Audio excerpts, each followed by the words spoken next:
All right, good evening. We have 6 o'clock and it is November 2nd. I am calling this City Council study session to order. Will you all stand with me and say the Pledge of Allegiance?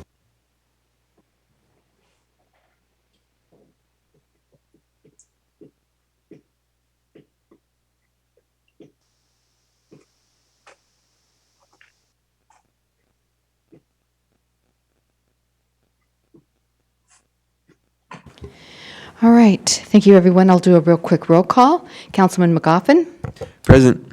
Councilman Burns, Present. Councilwoman Kesty, Present. Councilman Allen, Present. Councilman Lavaca, Present. and on Zoom with us tonight, Councilman Owen Present. and Councilwoman Diamond. Present. All right, thank you. So we'll move right into the new business, and we'll begin right away with the 2023-2024 utility rate discussion. And Mr. Freiberger, I'm turning it over to you. Thank you, Mayor. Good evening, Council and guests. So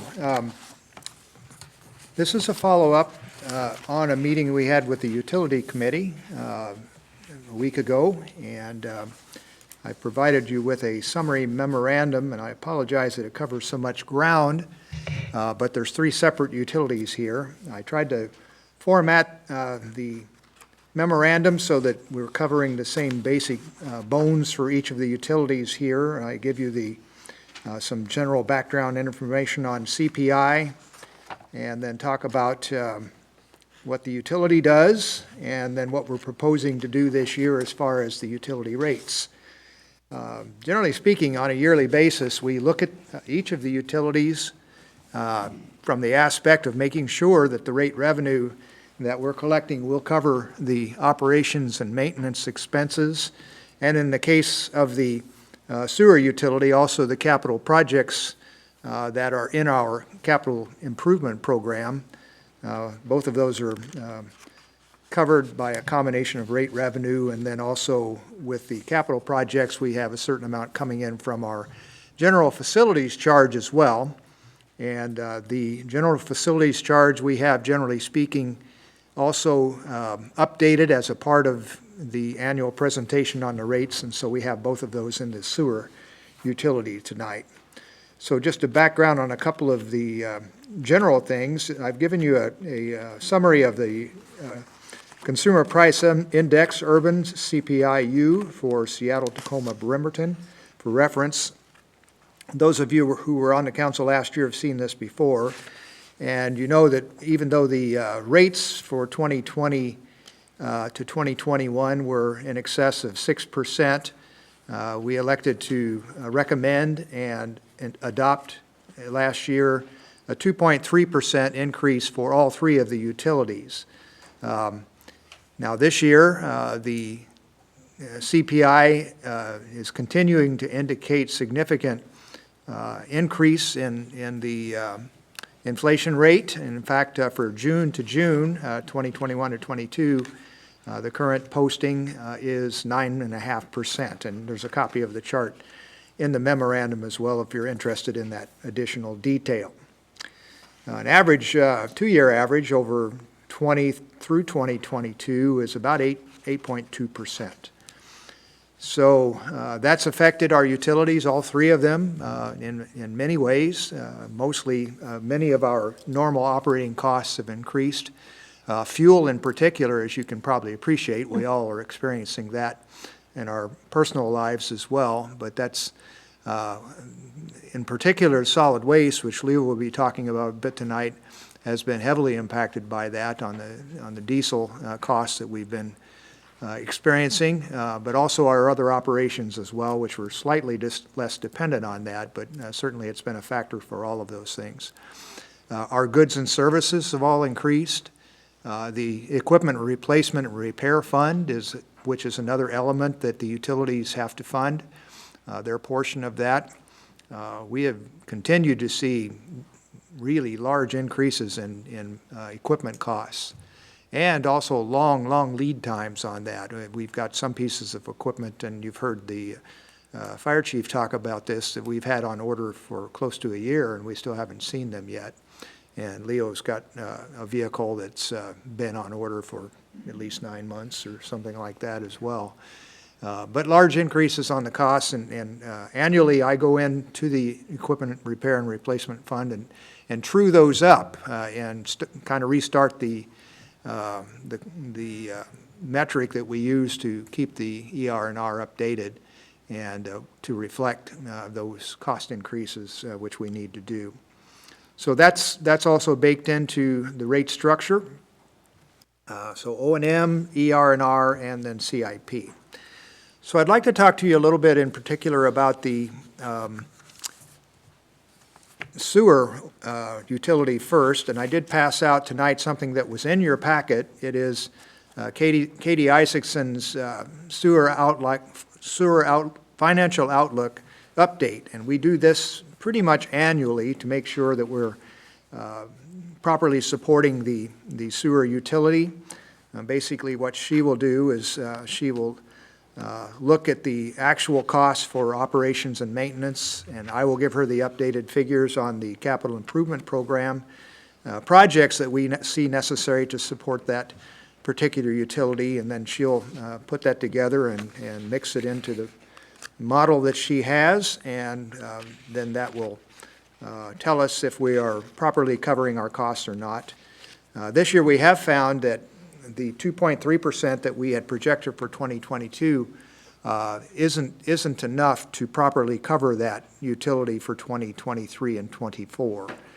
And there's a lot of details in the plan, but on the cover page, you'll notice that she gives a what do sewer rates pay for part there, where she's broken that down among the various things I've mentioned.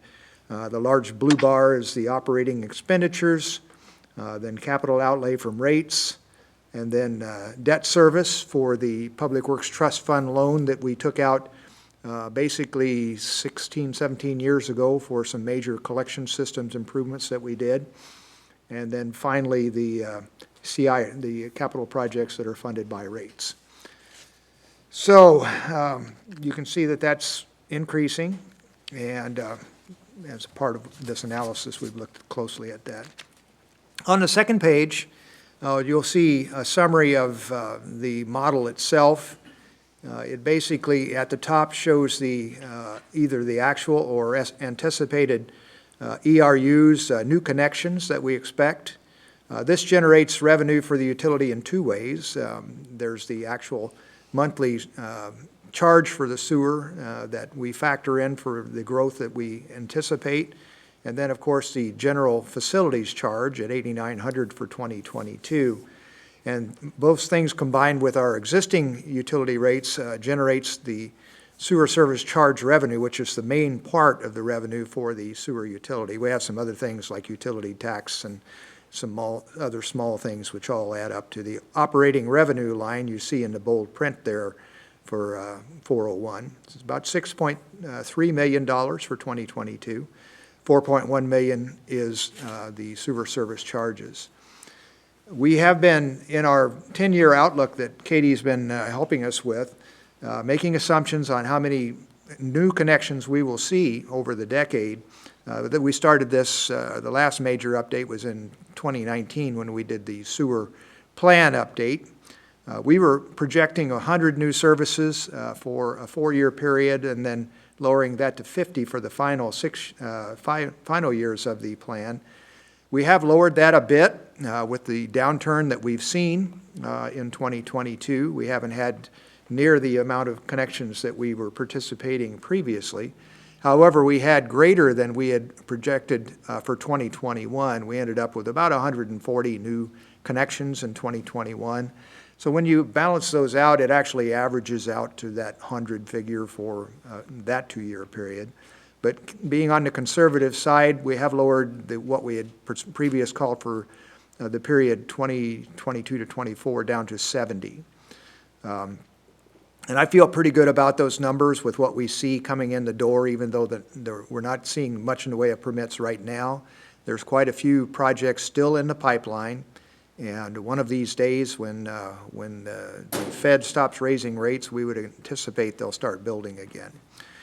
So that's what's built into the model, and as we did all of this, what we determined was that in order to support the CIP and the increases in operating costs that we're anticipating, that a 4.0% increase is needed in the single-family rate for 2022.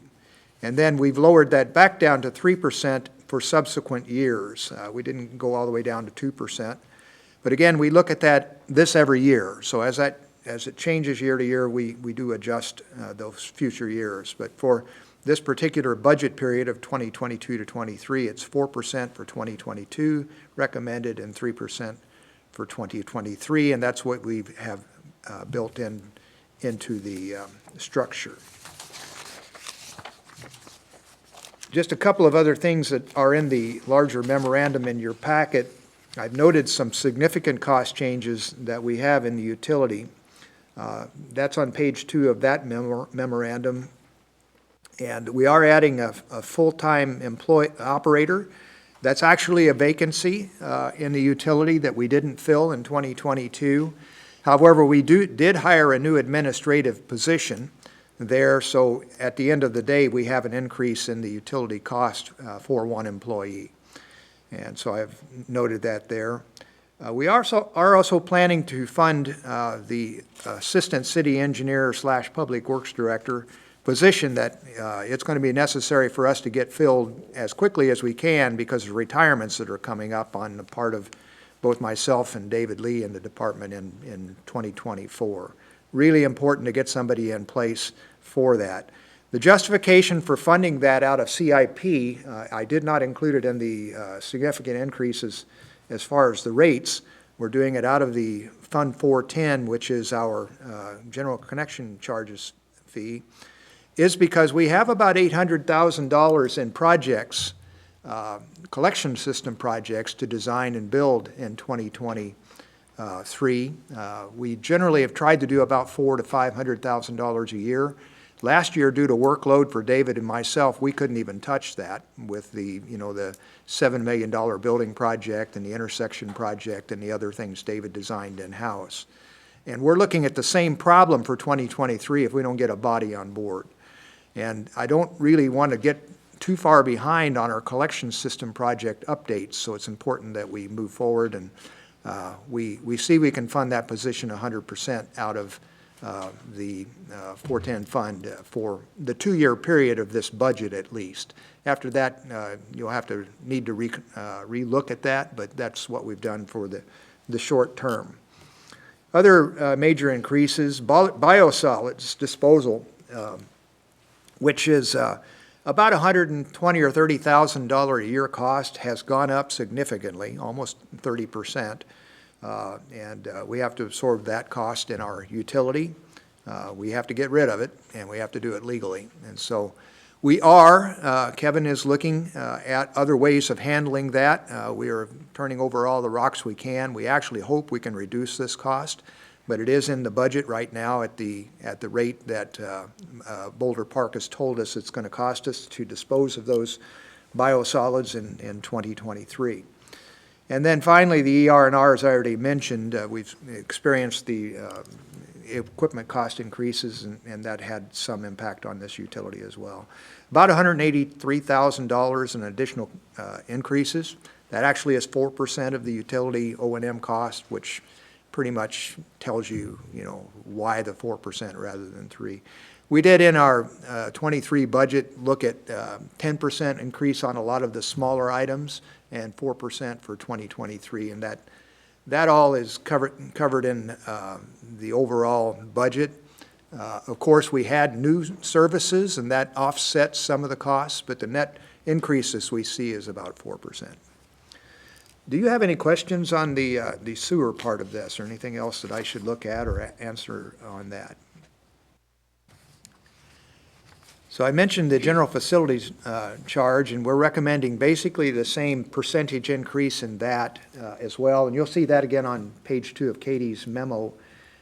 It would go from $8,900 in 2020 through to $9,256 in 23. And of course, that's the price paid by the developers.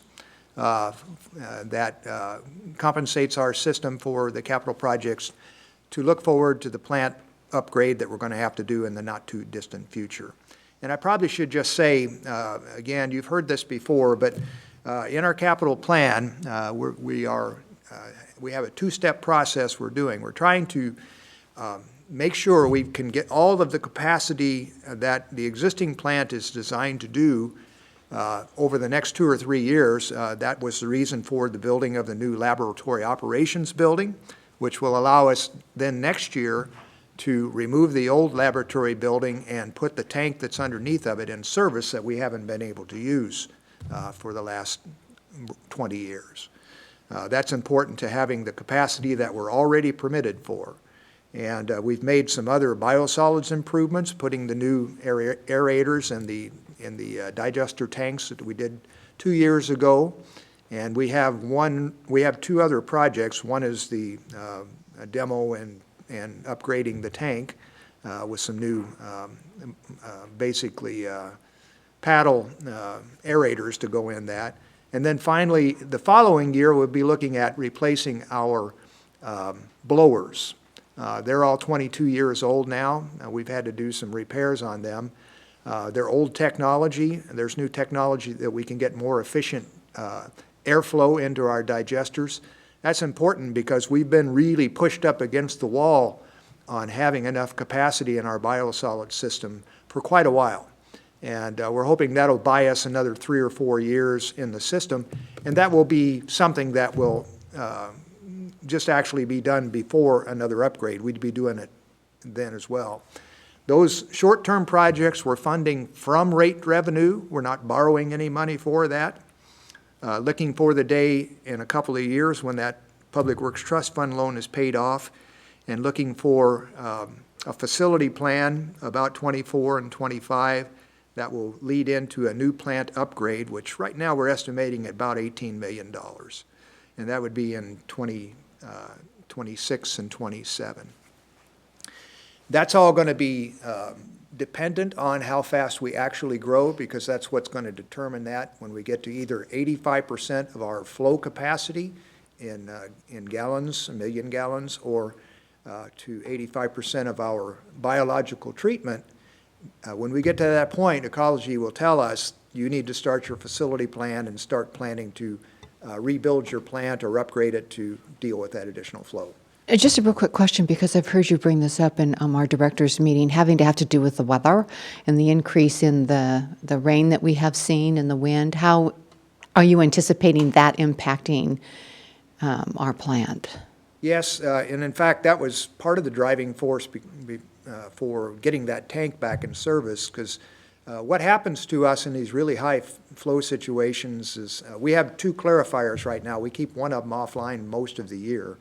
But during high flow events, there's just so much throughput on water coming in. We can get an extra 300,000 or 400,000 gallons a day coming in. And we just need places to store that in the system so we can treat it properly. And so putting that tank back into service will really help with that. We've had occasions in the past where we had to just put it in service, and because the problem and the reason we haven't been able to use it is because of odors coming out of that tank into the office building made it unusable. It was a design flaw from 20 plus years ago. We're now ready to be fixed with that and move forward with that, and that will give us that splurge of water capacity that we don't have right now. So, yeah. May I ask you a question there? Yes, sir. So it looks like in the 4% increase is because inflation went up, and the PSC recently raised their rates to 8.69 or something like that. So I'm seeing like substantial amounts. It's less than what I thought you guys were, when I read it, what we would be looking at. But that would cover the needs with the rising, what we have in the rising cost. Yeah, we've built in what we had anticipated to be the PSC increase. I didn't list that as an item here, but it is a fairly large number. But that is built into the 2023 budget. So to understand this correctly, it looks like for the individual family per month would go up about $2.50, a little bit more than $2.50 a month. Correct. In fact, if you turn back another couple pages, there's a detail sheet that'll actually give you that increase. It's the Oh. sheet called, 2.72. yeah, right, there you go. No, thank you very much. Yeah. And that projects all the way out through this period as well. Thank you for asking that question. Okay, so again, recommending a 4% increase this year, which I hope that's actually good news for you, because when we're all looking at this 9.5% CPIs, and, you know, that would be a big jump. Some of our sister agencies are likely going to be looking at more than about 6.5% increases. So anyway, that's the sewer utility. So solid waste utility, and I have our Supervisor Leo Jacobs here with me, which will hopefully take some of the heavy lifting. Leo has prepared a couple of important documents. I gave you drafts of those in the council packet, and I've passed out tonight a memorandum called Issue FTE for Solid Waste. And Leo prepared this, and we kind of worked on it together on parts of it, but basically the short story on this is that we have just got at, and we are beyond capacity with our existing crew in solid waste. You saw some of the growth figures in the sewer utility. They're the same for that. We've been seeing the same thing, and we've in the memorandum, you'll see that we have grown quite significantly, and this just covers back to 2019. Leo's been doing this for me for the city for 23 years, and when he started here, he had one less employee than he does today. And we did add an additional employee and another vehicle in 2015 when we took on added to our services for recycling and yard waste. And we actually, in adding that position, we had some capacity that allowed us to have that we banked towards these last 5 years. Well, we've used all of that up and then some. And how do I know that? Every time I call Leo, he's on a truck. Okay? And that's part of his job, is to cover the sick time and the vacations and stuff like that. But he's been on a truck most of the time lately. And he has other things to do. He also manages our fleet utility, and he takes care of the budgeting and writing memos like this. And so he doesn't have much time for that. He's just been busy. And I've been watching that kind of ramp up over the last few years, and it's gotten particularly bad this year. And we're just at the point where we really need some help down there. We need another employee. So Leo's looked carefully at how we can do this without busting the bank. And what the proposal is, and the long and short of the memorandum, is that we believe that we have one of our solid waste rates that is significantly under market, and that is our curbside recycling. So Leo, do you want to talk about this a little bit? Sure. So I've been doing a rate study to get the overall look on how our utility looks compared to other utilities, and then costing it out so we could be in comparisons with everyone else and still run things as tight as I like to do. So what I came up with on this is our recycling seems to be, it is under what all of our other agencies are doing and what the market is for recycling right now. I believe we're at $5.02, and most people, or most other cities, are up a little bit higher than that, in the $10 range, even higher. Mount Vernon just recently raised their rates from $5 or $4.95 to $10.99 or something like that. I have the numbers, but so that's where I think I can find that extra staff person. If we were able to get our numbers up a little bit from $5.02 up, and if we were able to raise it $2.98, which is still under the market, we would be able to pay for that additional staff member. And I know it's a worse time to ask for this, but it is necessary at this time to add staff here as soon as it's reasonably possible. Some good things of what I've been finding out in my study that I've been doing is, so where we're raising it a little bit higher in the recycling end of things, we're going to see our commercial rates, if we do adopt this plan, and I'm going to work it out with Kelly to make sure that we're not doing anything out of order, and so we're able to pay for everything. But we'll see no increases in a lot of the commercial accounts. So over the years, they've creeped up, and we're going to be able to keep them at a nice steady rate from here on out. So our residential is growing. They kind of need to pick up a little bit more of the burden. That's kind of the nature of the beast, unfortunately.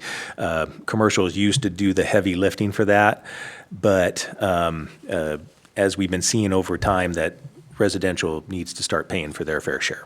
And unfortunately, we've getting a lot of fortunately or unfortunately, we are getting a lot of residential customers in the area now. So I'm good with questions. If there's any particular questions you have, or if you will need Any questions for Leo?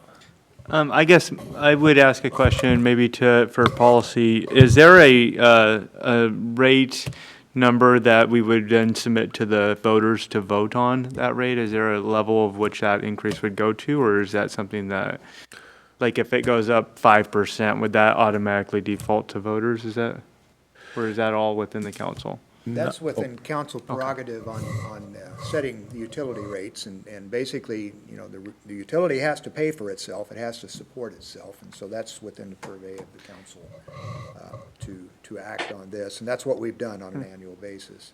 And then if I can ask one more question. On the increase this year on the gas prices, because like a year ago, we were about $1 under, maybe $1.40 under. What does that cost increase look like for you guys this year? I know that your job is driving the entire time, heavy machinery. Yeah, are you looking for a percentage increase? Or would it? Well, like if you spent, $10,000 last year, and this year you're looking at spending $15,000 or $12,000, something like that. Well, I can tell you in terms of, we have built into this utility a fuel surcharge. And so that surcharge is coming in at about $70,000 this year.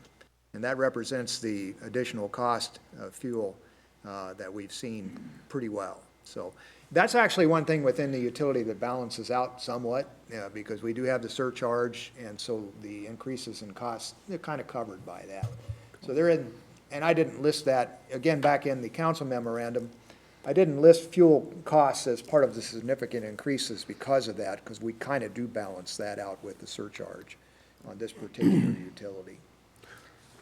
Normally, it is right around $60,000 to $68,000, depending on the market, because it can go up and down. But it has been significantly higher this year.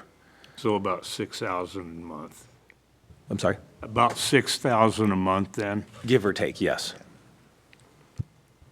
Councilman Owen or Diamond, do you have any questions? I had a question. Go ahead. I had a question for Leo. I asked you, Leo, to figure out how much the recycle program has cost the city in the last 4 or 5 years. And I know recycle is a dead horse. There's no market. There'll never be another market for recycle. And we're running like I don't know what a truck costs, probably a three-coil, at least $500,000, but you got a truck and a driver hauling this over to recycle, and I don't know what they do with it. There's no market. The milk jugs and your few tin cans and the mail garbage and stuff like that, but it's a losing process, and I hate to see the rate on that raised. The rest of the utilities I can go along with because they're necessary. We have to have garbage removal and the sewer, of course. But I'll just be honest with you, Leo. I think that recycle is we're just pouring more money into it for no reason, just for the purpose of keeping it. That's just my opinion. It's nothing personal. It's a fact. And you know it's a fact. So Chuck, this is Mark. I just wanted to kind of let you know a couple of things in our discussions on recycle. This recommended rate increase on recycle more or less gets it up into the realm of the municipal solid waste rates. So in effect, we're handling it equivalent to that by doing this. And it's covering parts of the utility that need to be covered. Recycle is mandatory. It's not an optional program. It's something that we have to do, and our ratepayers have to pay it. It's not something we can just say we're not going to do that anymore. We still have to handle the waste that's generated regardless. Right now, we've been handling it, we have been sort of, I wouldn't say subsidizing it, but we were not up to market, and that's part of what our recommendation is tonight, to raise that up to where it should be. And that will fund this position that we're needing to add to that utility so that we can handle the volume of solid waste that we have, whatever you want to call it. If you want to call it recycle or municipal solid waste, we still have to handle it. It's still got to be picked up and hauled to the dump, and we pay for it, the tipping fees and stuff. So this actually more or less solves the problem. But we haven't forgot what you asked us to do. It's just that we've been in the midst of the budget cycle, and we have not been able to get that done yet. I owe Kelly the work that we've done already on this, and then she's going to do her crunching and grinding on that, and we'll have a report back to you on that. But in the meantime, this what we're proposing tonight in terms of the rate adjustments would allow us to get the utility up to where it needs to be and to cover the increasing volume of waste that we're having to handle because of the growth of the city. It's pure and simple what it is. We've grown. We're to the point where we need to add additional capacity on the part of our staff to be able to handle that. Yeah, well, I just hate to see pouring more money into a dead horse. I don't know what the other cities, I haven't checked, but I will check and see what they do about recycle. Sometimes you might have to put some feelers out, farming something out, if you can save money. That's the name of the game, is money, and money comes out of my pocket and my constituents' pockets, and all I'm trying to do is save them some money. But Leo does a good job. I work for him. He's a good man to work for, and I know he does the best he can. But I just want to see some figures when you get that figured out, and maybe I'll come down off of my high horse too. Yeah, Chuck. I'm thinking. Sorry, Councilman. Yeah, Chuck Owens, I'm going to be working on that after the budget cycle here, and we'll I'll get a nice. Well, I mean, I'll get a presentation out, and then the council can take a look at it, and we can make decisions after the first of the year or after budget, whatever you'd like. And I'll get those numbers for you, too. Okay, thank you. Okay. Councilman Burns and then Councilman McGoffin. I was just curious. I assume that we pay by the ton for getting rid of garbage or recycling. Yes. How much, do you know roughly how much each of those cost per ton? Yes, exactly. So the county charges us $101 a ton for garbage, and recycling is $196 a ton right now. And we do about, anyway, more information, but it's about 745 tons of recycling, and it depends on how much garbage, but that can fluctuate anywhere between 700 and 850. And we're really high this year because a lot of roll-offs and a lot of commercial action's been happening. Gotcha. Thank you. If you don't mind, I'd like to answer Councilman Lavaca real quick. So, in 2021 for the diesel, we did $71,500 in fuel costs, and 2022 is more like about $104,000 right now. Okay, thank you. So, Councilman McGoffin? Okay, thank you. Just a couple of quick questions. I've noticed the transfer station's been having some shutdowns lately. Does that affect us? And at what point do we have like a contingency plan if they can't accept it? Well, luckily, we do have a little pull with them because we haul so much material to them, and we have a certain amount of, all of our citizens have to be serviced every single day, so they keep it open for us. So when they close it for the public, they still have a sliver of space out there for us.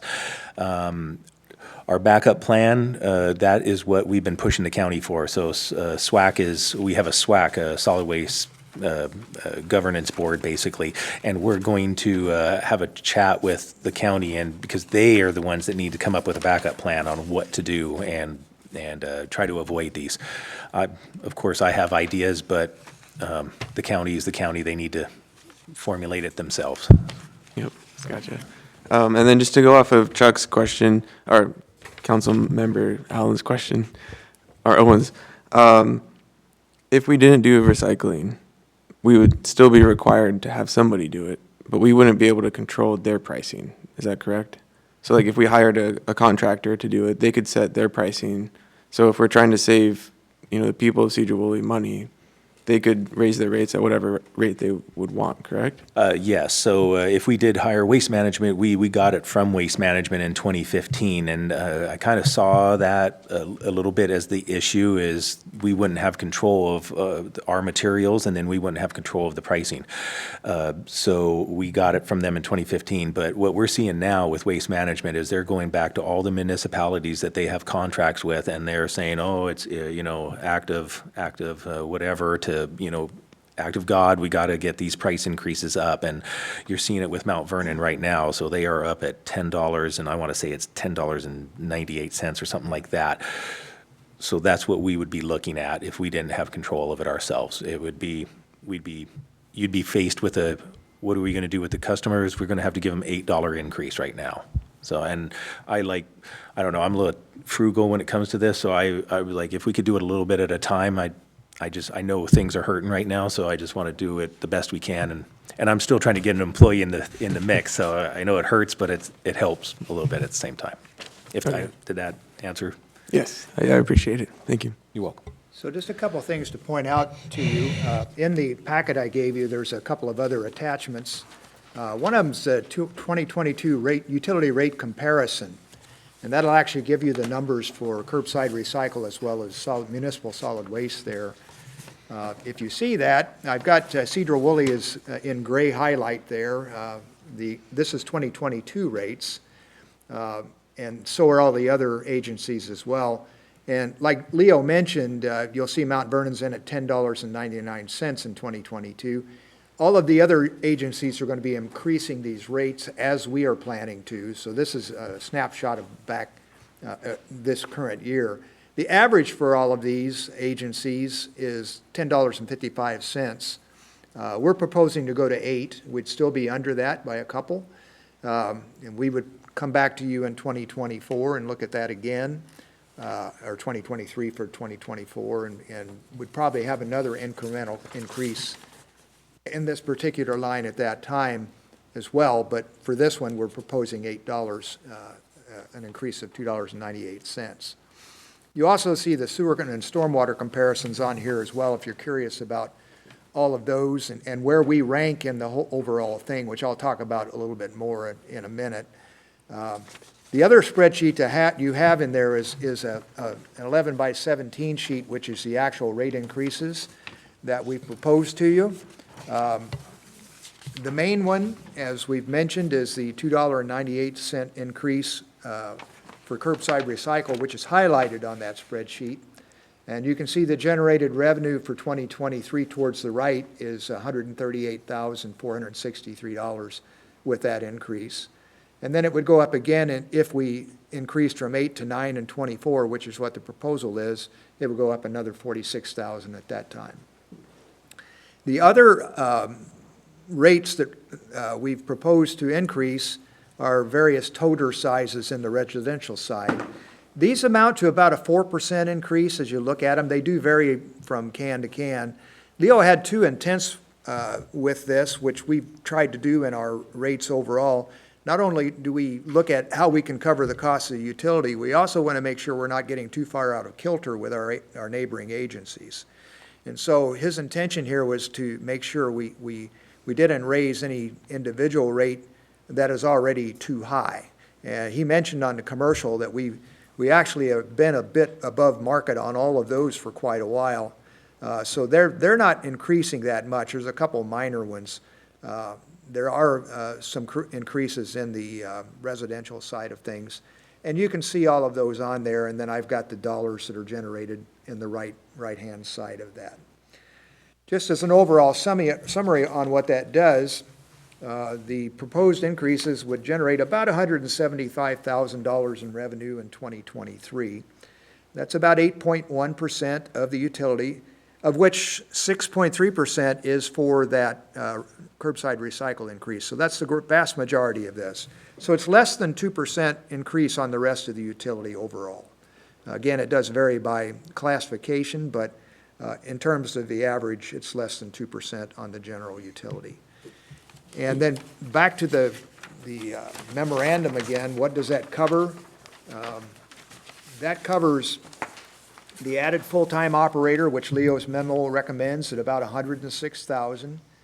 It covers the county tipping fee increases, which I didn't mention before, but that's going up as well, does every year, about $17,000.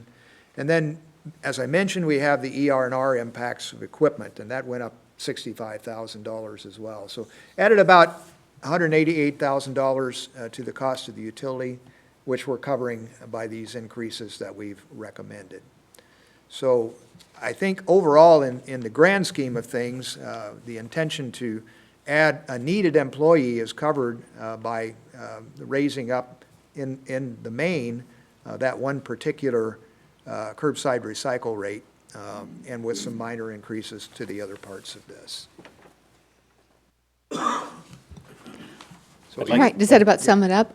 Well, yes, it does. Oh, I was just going to add to that the cost of vehicles have been skyrocketing, as you well know, too. So that's why the ER&R has been going up so tremendously. So all the extra rules that they're putting on the vehicles now, so. Yeah, we're experiencing that right across the board, so I can appreciate that. I want you to know, though, that we appreciate you, Leo, you and your team. You obviously put the public, you think about them as you're putting these rates together, and we greatly appreciate that. I think I speak on behalf of the council when I say that you were very thoughtful. You could have easily just gone along with the norm, what everybody else was doing, but you have not, so thank you. Thank you for your work. Thank you to your staff as well.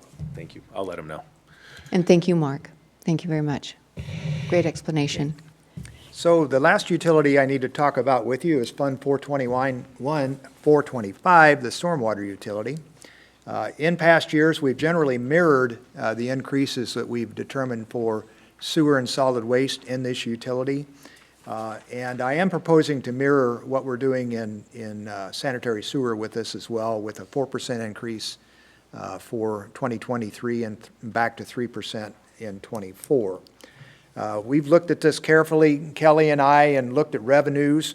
One thing that works in our favor on this, and to the sewer is, to an extent as well, because we have had close to 200 services added in the last 2 years, with a combination of the higher in '21 and a little lower in 2022. Our actual revenue coming in is higher than we had budgeted. And so we were able to take advantage of that in looking at the cost of the utility. Additional cost increases, I have those summarized in the packet memorandum again.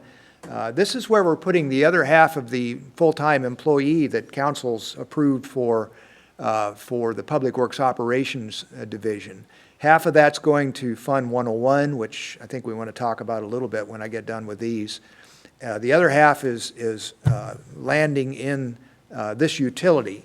It's about a $41,000 hit for each of those funds. The other things that are in the increases we're seeing is about $24,000. Nathan had moved the operating costs for the street sweeper that we run around town pretty much all the time now. It used to be 3 days a week, but we're pretty much running it every day. That keeps the leaves out of the curbs and out of the catch basins, and so that's legitimately a stormwater expense. We've been charging most of that labor to this utility for some years, but the equipment, the sweeper, still resided in the street utility. And so we needed to true that up so the costs were where they should be. So the costs went up somewhat to this utility for that, moving the fuel costs and the maintenance costs for that equipment essentially. And the last thing is, there was a major, I've mentioned this a number of times in the past that this was coming.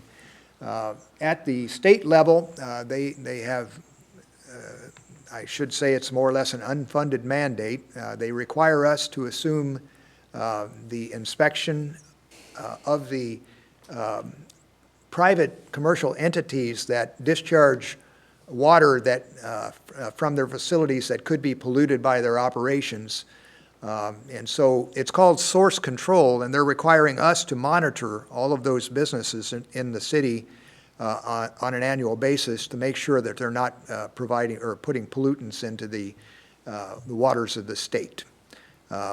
Some years ago, and those who have been here a while would know, we actually, when we hired Wally Hoyt, part of the reason we hired him was to act as our source control inspector. We were given a grant at that time to develop that program.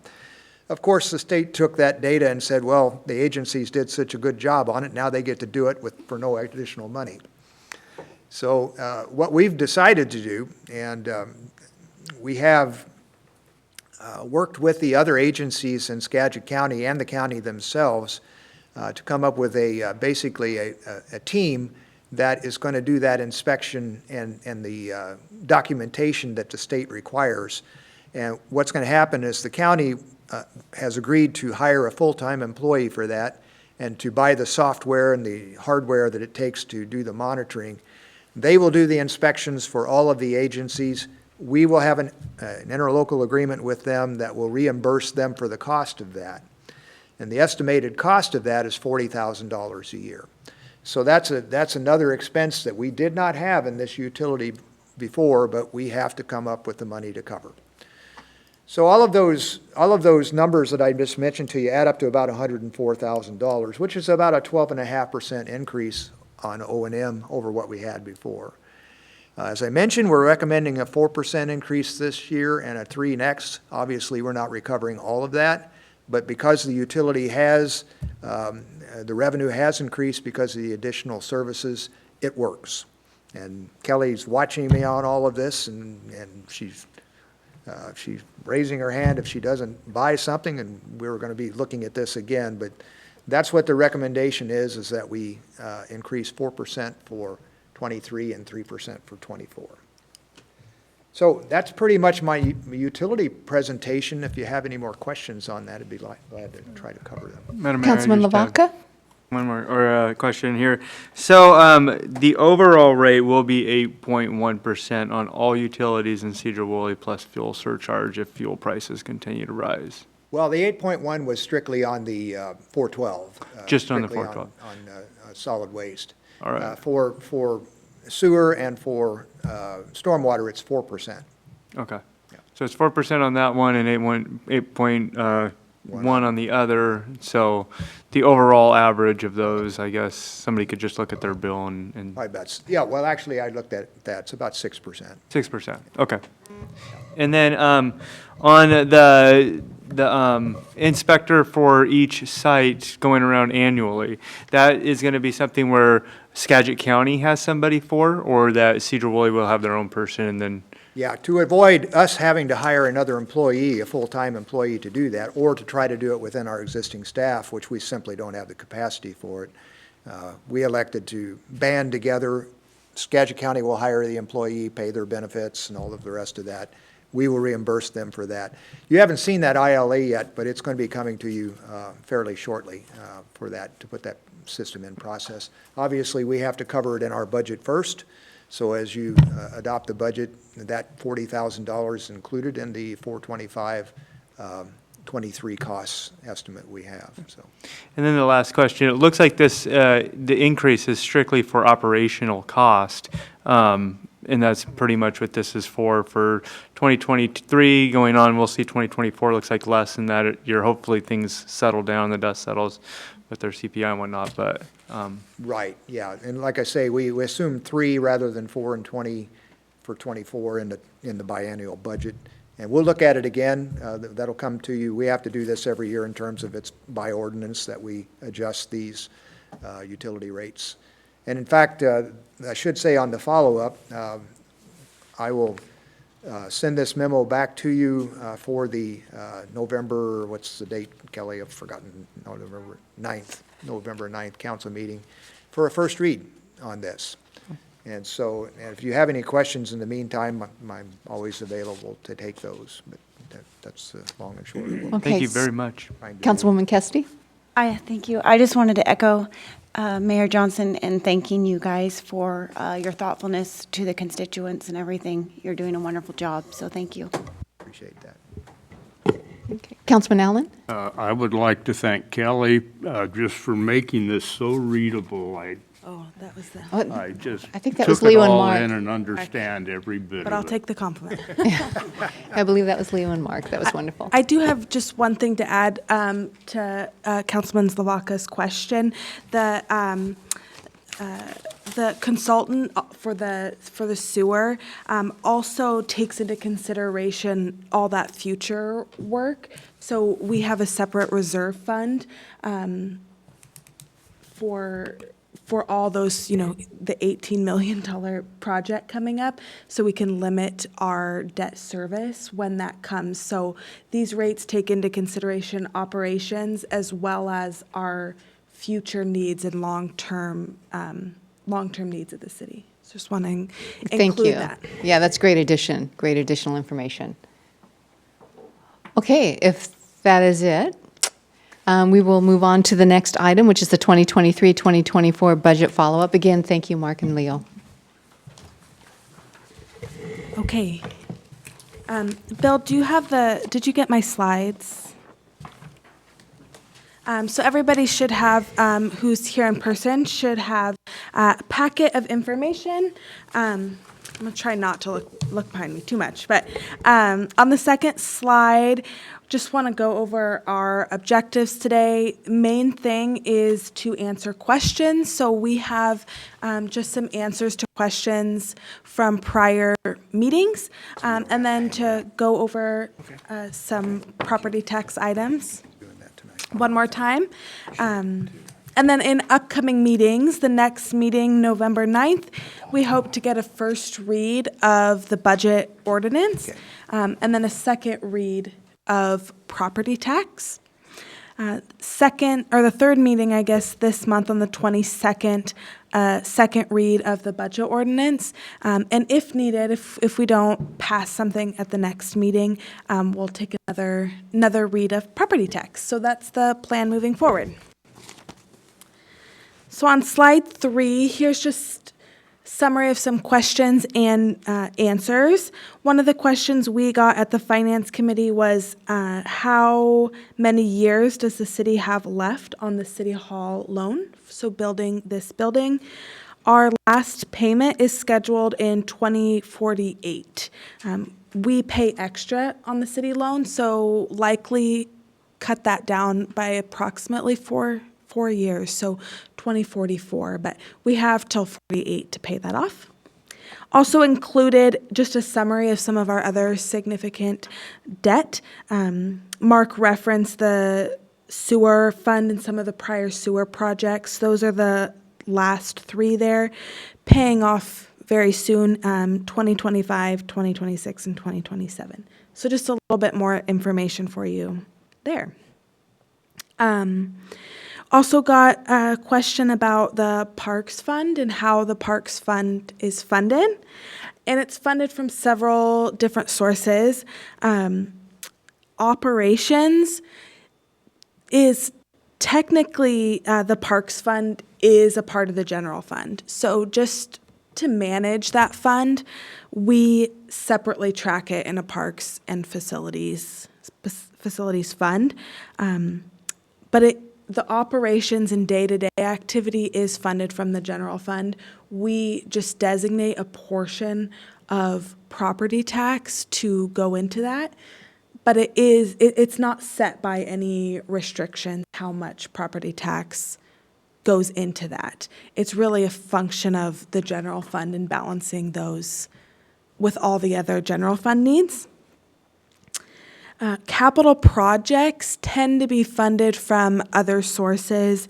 Majority of the capital projects in 23 and 24 are funded by ARPA, so the American Rescue Plan Act.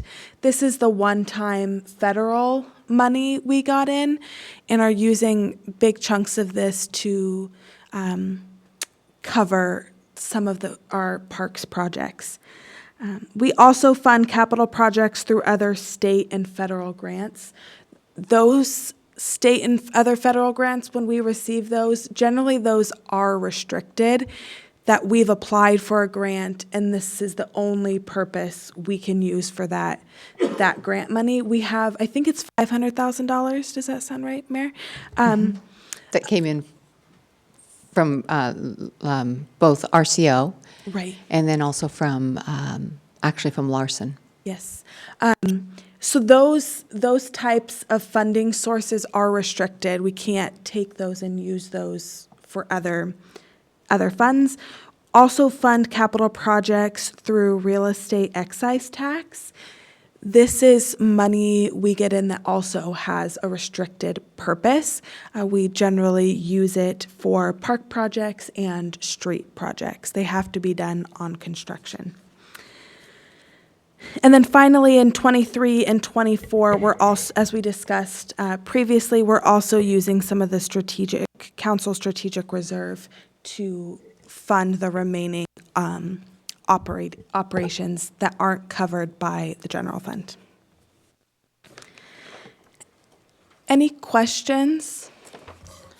I have a question. It could be silly, but we're paying extra on the loan. Because we might be a little bit hurting right now, what if we didn't use that money extra this year and use that money for like the car that they need or something else instead? Would that not be an option? You can move more. Yeah, the council strategic reserve is up to the council's discretion. It's historically $50,000 been used to decrease our interest over time, but yes, it could be used for that purpose. And how much was the car that he needed? He was talking, Cost of the car without the radio, $77,500. That's what our cost would be. We have a radio for it already. okay. I was just curious. Yeah, thank you. Any other questions on that one?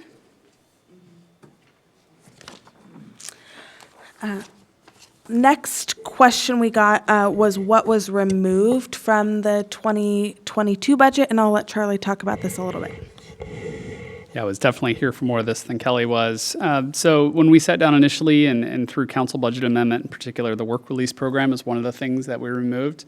It was underutilized going into COVID. So the numbers were dropping of participants in the program, variety of reasons for that. And then it got suspended, of course, during COVID. Some cities have started to bring it back. I believe Mount Vernon's back up and running, for example. Burlington hasn't had this type of program for a while. But rebooting it would require, there are fewer people available in the program. Again, it's a variety of reasons, but one of them is the nature of folks in the jail and them choosing not to be interested in work release versus staying in the jail. Some of it has to do with the violent offenders in the jail not being eligible for this kind of option. So if we were to restart it, we would have to hire a bunch of folks. We would not have a lot of participants in the program. So staff's recommendation, and the reason why the council actually removed this through a budget amendment, we'd have to put it back in. But our recommendation is to just keep that out. And so that's what we've done so far. So that was out. The state lobbyist, the mayor and I talked about the state lobbyist contract about mid-year. That ended, I believe it's the end of June. So we terminated that contract. So we saved some money that we would have paid for the remainder of 22, and then we're saving money as well in 23. The annual benefit is $24,000 to the general fund by not having that contract, and not a reflection on Mr. Struley's work, simply a budget decision that we felt we needed to make. And then the underspending some of the money we had for professional services in the executive department for HR. We were able to do that with our classification and compensation study. And then we went on, and I believe it's on the next slide in 23 to, and don't forward the slide yet, Bill, but soon, to actually reduce that budget further. So that budget's down to 10,000 in 23 and 24 going forward. And then the parks portion of the new vacant position, I believe this, Mark, was just a decision to defer the hire on that position until we're trying to sync it up more with Olmsted Park and additional park space coming on. And then the reality of budgets, and this is why it was a hard question to answer, is that they're not static. You know, they're a plan when we put them in motion. And even now, and Kelly and I have already had this conversation, things are changing in the 23 and 24 budgets that we've already proposed to you because we're learning new information. When we put it together, for example, we didn't know Puget Sound Energy's rate increase and what it exactly would be. And there are a variety of other things that are always shifting. So that will happen all through next year as well. That's why budget amendments are a common occurrence, relatively common occurrence. And we need to generally go and bring those to you when there's something really major that shifted in the budget, or when, for whatever reason, and there could be a lot of them, including big capital projects, we're going to spend more than we had planned on in a fund in particular. So you'll see those throughout the year. Time off and on, depending upon what level of activity, but typically at least a couple of times a year. So things are always shifting, and so we're doing our best to manage through that and keeping our fingers on the pulse of the budget in terms of monitoring to see how we're doing and keeping an eye on what those things are that are shifting, and then choosing to underspend certain things when we need to. It's generally a good practice to budget your revenues conservatively, and we do that. So not assume you're going to have a windfall when you don't know for sure. And also to budget your expenses with a little bit of roundup, just a little tiny bit, not a lot, but just a little bit more. And we look at our historic averages to try to figure out what's the right number. For example, for overtime in the PD, we had a discussion about the amount of money we had in there and could we reduce that because we hadn't exceeded that amount of money spent in a long time. Now, by doing that, we didn't take it all the way down, but we just took it down to kind of the max of what you'd see over maybe a 5-10 year average. We recognize that something big could happen at some point. There could be a huge call out, and we may burn through our OT budget for the year. And if and when that happens, we're going to need to compensate in other areas of the general fund. And so that's how we work as a team to do that. But keeping all of that money in the budget just in case is something we try to really manage, so we don't do that all across the board. That's definitely a practice that will lead to budgetary difficulties. So that's my long-winded answer to 22. I hope that helps. And I know that's, Brendan, thank you. I know you've asked a couple of times for that, so thanks for your patience on that one. Okay, and the next slide is just some information about what we removed from 2023, 2024. These are things we discussed previously but are just here in writing. So they're included in the slides, but also that separate sheet summarizes all of them. As we've previously discussed, the police vehicles going from replacing 3 annually to 2. The executive department professional service, Charlie just went over.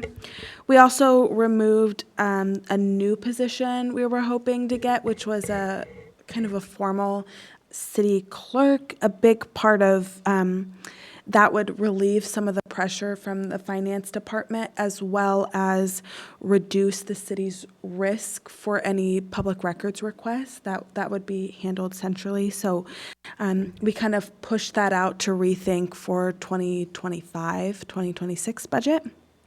One of the positive changes we made that was approved by council just last week or a couple weeks ago, last month, we removed some of the fire hydrant maintenance with our interlocal agreement with Skagit PUD. So that was a real positive change through the budget process.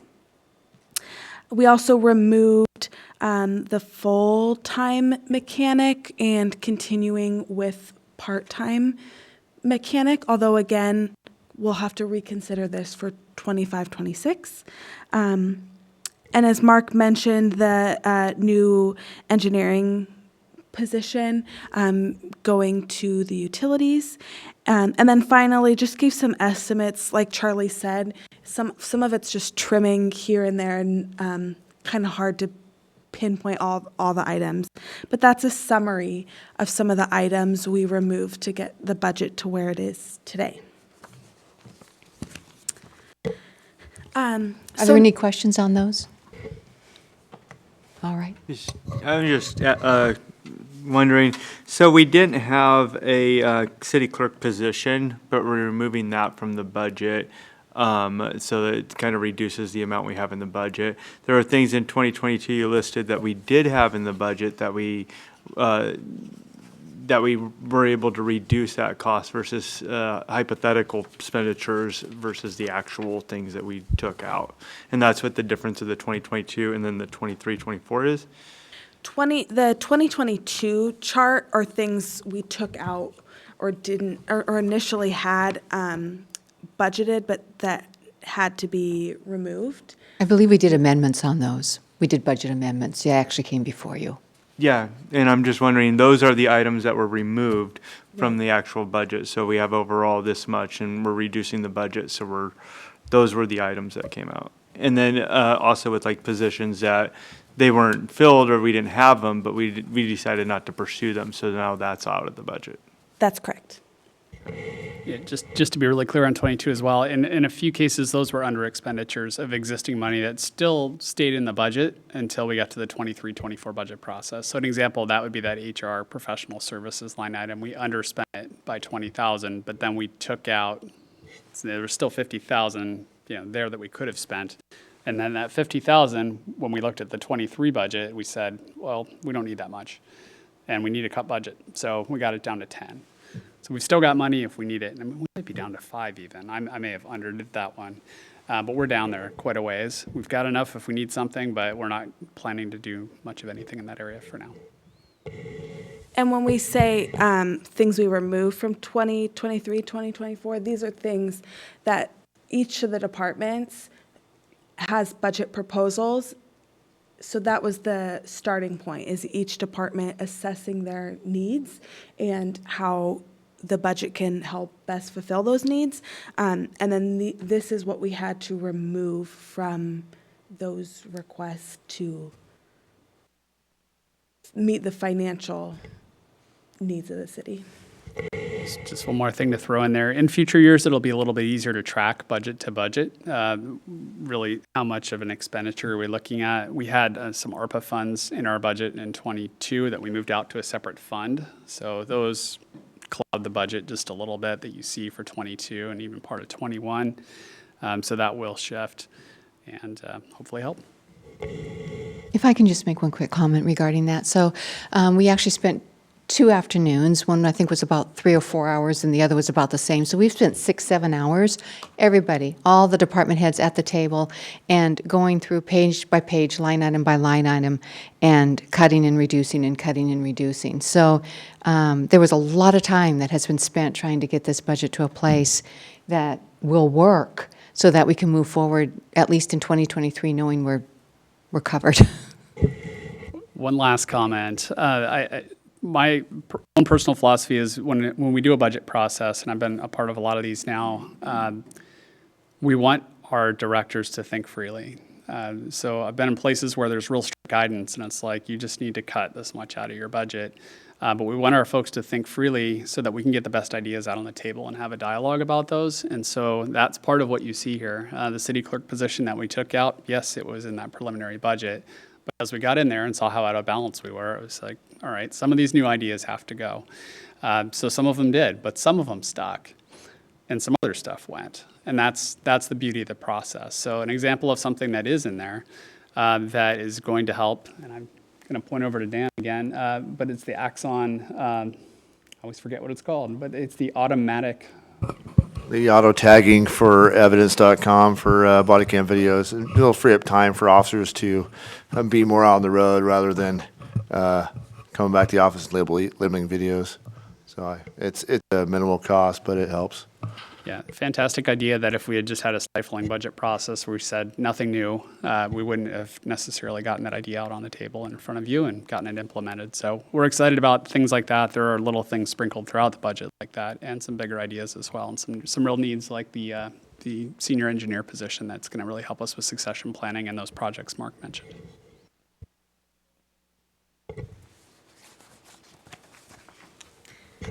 Any other questions before we move on?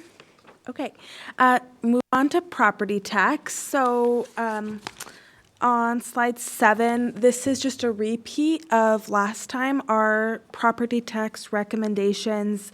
Again, for 2023, we recommend taking the 1 year of banked capacity in the 1%, and this is due by the end of November. So we're coming up on that, and rather submit a little bit early to the county is our hope.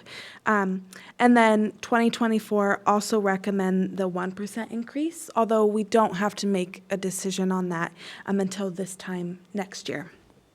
So the next couple of slides, just wanted to provide some information and some examples of individual properties around town's property tax. Councilman Burns, thank you for bringing this up last time about the state's portion. So you can see in there, on average, it can vary a little bit from property to property, but on average, the state's percentage of property tax is about 26%. The school district takes the largest percent at 33%, and then the city has approximately 21%. And those percentages, again, can vary from year to year. We have no control over the other jurisdictions' property tax. So this is just first one is just an example of a $307,000 property. On the next slide, you can see the breakouts are going to be the same for 2022. This is a $361,700 property, a little bit more in property tax. And then the final example on slide 10 is kind of a higher end home, $624,100 in their property tax there. So really this is just information for you to have and can look back on later if you need examples for that. On slide 11 is a summary of those same 3 properties and an estimate of how our proposed or our recommended property tax would adjust just the city's portion of those. These are just better estimates than provided before. Earlier, we were estimating the city's value of all land. We have a little bit firmer numbers from the county now, but these are still estimates. So just want to give you those numbers on those 3 properties. Example 1 would change about $22 a year. Example 2, $33 a year, and example 3, $16 a year is our estimate. So again, just want to have those numbers for you if you need to refer back to them. On slide 12, we had discussed exemptions on property tax. I wanted to provide an example. This is an example of a homeowner who applied for the exemption and received it. So their current property tax for 2022 is just under $1,000. Without exemptions, it would be just over $4,000. This isn't just one example of that. And on the next page is just some more information. I pulled this from the Department of Revenue, which the county relies on. There's 3 levels of exemption. Again, this is just for your reference and to go back to it if you need it. I won't go over them too much in detail, but based on the questions and comments in previous council meetings, Bill and I added a section on the website, frequently asked questions, and provided a link to the county website for anyone who needs that service and wants to access the county's website to receive any of those exemptions. So we included those for reference. Before you go on, I just want to make sure, because I cannot see them online, but I just want to make sure that Councilman Owen or Councilwoman Diamond do not have questions. If you do, this would be opportunity. Okay, does this sound like it? Go ahead.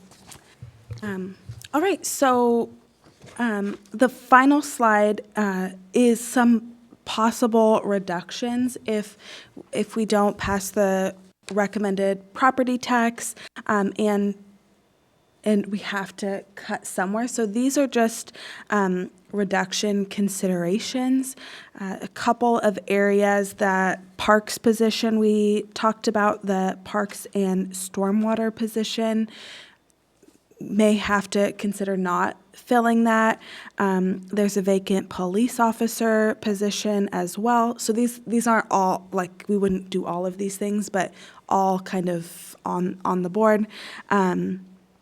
The new senior/assistant engineer, if the utility rate recommendations are implemented, we would have to take a look at that. And then as well as some other smaller service reductions or eliminations. So want to give the full understanding of the property tax recommendation. Madam Mayor. Yes, just Councilman a Allen. couple questions for you. All these potential reductions could occur because we're not taking our potential up 1% or banking or collecting? Yes, I mean, we wouldn't implement all of them. They're just New park, storm consideration. position, vacant police officer, new senior, you can pick from any, but are we gonna generate 163,000 or 130-some thousand or 126,000? Couple positions with a 1%? No, we would not, but like we presented previously, the general fund is really tight. And Charlie said we don't build in huge cushions. We try and be realistic with our expenditures. What do we really think we're going to spend, and then just build a little bit more on that. So if something unexpected happens, we will be in the red in the general fund, which we can sustain for a year or two. It's not sustainable for our long term. So if we can't continuously increase property tax at that minimal level, in a couple years, we're not going to be able to fund those positions. And it's really difficult to hire a position not knowing if you're going to be able to fund it in 2024, 2025, 2026. Okay, and the second question, do we collect property tax on churches, federal, state buildings? Do we assess a property tax if we give a raise or, increase it and all that? Are they paying anything right now? I know federal property does not. Charlie, do you have a better answer for this? Yeah, we do not tax those entities at this point. Some cities, and we've actually had an agreement that we're aware of that's going to expire at the end of this year, will have payments in lieu of taxes types of agreements with organizations. We had one with the port, for example, that has been funded by Department of Enterprise Services up at the Swift Center. That one's expiring. That's for fire service. So occasionally you see things like that, but no, not as a standard. A few years ago, there's some religious affiliated things downtown. They don't pay a property tax. That's correct. Religious institutions do not pay property taxes. So one thing that we do know, and I just want to reiterate, and I thought Councilman McGoffin said it beautifully at the last council meeting, that is that the 1% doesn't even begin to cover the increase in the interest rates that are happening. But moreover is the compound interest. So what we lose in compound interest because we're not collecting these is a great deficit to the city. And Kelly, I don't know if you want to address that, talk a little bit about that, or Charlie, because that does have a lot of impact. You're talking about collecting these fees, and it sounds minimal, but when you add it up over the years, it compounds and it becomes quite significant for the city and allows us to move forward and do things. Madam Mayor, when you exempt a lot of people for many years, that compounds also. I hear you, but I do believe that a lot of religious institutions they're already exempt by the state. I don't know that we have a say-so in that. The city doesn't have a say-so in that, as I understand it. But I think that if we address what we're looking at right now, which is what I was stating, is that we really need to look at not just what's happening this year, but the following year and the year after that, the longevity. What are we going to do to sustain the city? That's what I think we need to be looking at as a council. Well, if I could ask Charlie, can you bring a projected revenue stream over the next 5 years or so? Assuming the 1%, or you can do it. You know. We would work together on that. Kelly would do a lot of the heavy lifting. But Okay, yes, we can but, definitely bring you that. You know, I'd like to see some hard numbers, and if we have to do what I don't want to do, is find out what we're giving up in exemptions to certain groups and agencies. Thank you. All right. Yes, go ahead. Councilman Burns. I was curious, I think you had it on a graph last time, if you know off the top of your head, Kelly, how many years in the 2000 range to, I think it was like 18, that they did not do a tax increase? Is that right? Yes, it was, 2000, was it 2005 to 2018? But we have that information, so we can get that out. Okay. I'd appreciate that, because I bet that comes out to quite a large number that we had lost out on from that long period of time as well. So we're kind of adding to the loss from inflation each year, and behind the 8 ball now because of that long period of time where they didn't collect anything extra. So that's got to be damaging to the city's ability to provide for the people. Thank you. I just wanted to thank you for adding the exemptions and making it for everyone to be able to see so that people can get to it easily and find out if that's something that can help them. So thank you very much. Yeah, and thank you for bringing it up. And it was a pretty quick thing for us to add and provide more access to our citizens. So thank you. I just wanted to add the exercise we did in trimming the budget. Really, it's almost always really effective in the first year. It gets not as effective in future years. So that's part of our concern. We'll keep doing it because that's our job as professionals, but we won't likely find the kind of money we found this first time. So that's why we're concerned, and that's why we appreciate the council's conversation here. Councilman McGoffin, did you have? I just had a question regarding like your experience at other cities. Has there ever been a time that it's not recommended to a council to take the 1%? It seems like this is something that is a common occurrence across all the cities that they have to talk about. In your experiences, what have you had? Yeah, I cannot remember a year where we haven't, in the cities I've been involved with, in about a 20-year time frame here in Washington, where we haven't recommended the council allow revenues to grow by 1% for the property tax. Is there a time where that might be the case? I believe there probably is, depending upon property values. If they're depreciating, there can be some scenarios you might be able to imagine where that would make some sense to not do that. But fortunately, that hasn't happened in my experience. And like we talked about last week, there are measures in place to not allow cities to take the 1%.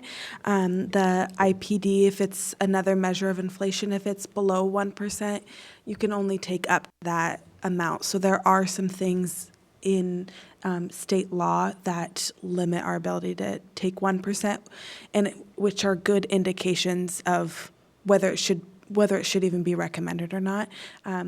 So last time we talked about for the current year, I believe it was the IPD was in the 7%, which again is a good measure that this is a good recommendation this year. Okay, if there's nothing else, Kelly, did you want to add anything else, or Charlie? If not, we're going to move on. Only thing is we'll be reaching out to see if you have any further questions or want to talk about anything one-on-one. I'm available for that in the next 2 weeks. So just want to give you the heads up on that. Okay, and Councilman Diamond, yes? I was just going to make a comment in that I thank you, everybody, for putting all of this stuff together. There's a lot of information here, finding budget cuts and doing all of that.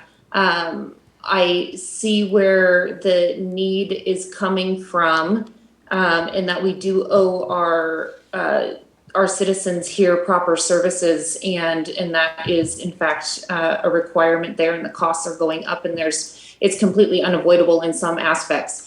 The one thing I am concerned with and I don't agree with is adding that banked 1%. As a council, I believe, it was voted against last year. So that 1% and then the 1% again is 2%. I understand that that's different, but I do think that we do need to respect the decision of the council from the last go round for that. So that's my opinion on that. All right, thank you. Councilman Owen? Well, I don't have anything to say. I haven't heard anything you're going to change my mind, but I think it's just property tax is just a convenience to the tax collectors. It's there. There's 1%. We'll go get that. Well, you got to talk about other things. So there's always more cuts you can do. I never hear that word cut. But I feel I've got a lot of sympathy for people that's really hurting out there, and the way that the recession's going, and it's going to take a lot of people out. I mean, they're barely living on the edge. It's easy to sit here with the city and say, well, we'll take this or that from the general public, but I'm sorry, I can't see that. It's just a convenience to go and get a few more dollars. And even without it, the city's going to be fine. You're not going to tell me otherwise. I mean, they'll survive. They're just fine. Now, there's other places you can go and cut things. So I'm just opposed to more property taxes. It goes on every year, 1%, 2%, and pretty soon it's going to add up to 10, 15%. I mean, it's always there. It don't go away. It just keeps climbing up. And some of these people, their salaries keep going down, and inflation keeps gnawing away at them. And I just have sympathy for them. And I think there's other ways to make things work without raising their property tax.